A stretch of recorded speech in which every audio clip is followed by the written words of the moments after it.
So, gastric సమస్య అనేది చాలా వరకు మనం తినే ఫుడ్, స్పైసీ ఫుడ్ ఎక్కువ తీసుకున్నప్పుడు గానీ, లాంగ్ టర్మ్‌గా ఈ పెయిన్ కిల్లర్స్, అనాల్జెసిక్స్ వాడినప్పుడు గానీ, స్ట్రెస్, ఆల్కహాల్ అలాగే స్మోకింగ్ ఉన్న వారిలో కూడా చాలాగా ఎక్కువ చూస్తూ ఉంటాం.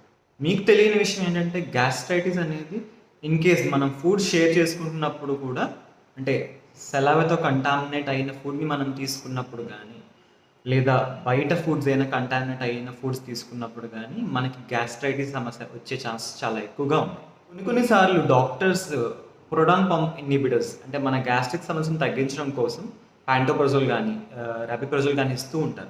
అలానే దానితో పాటు కొన్ని యాంటీబయోటిక్స్ కూడా ప్రిస్క్రైబ్ చేస్తూ ఉంటారు. దీనికి కారణం ఏంటంటే మన స్టమక్‌కి ఒక ఇన్ఫెక్షన్ కాజ్ చేసే ఒక బాక్టీరియా ఉంటుంది.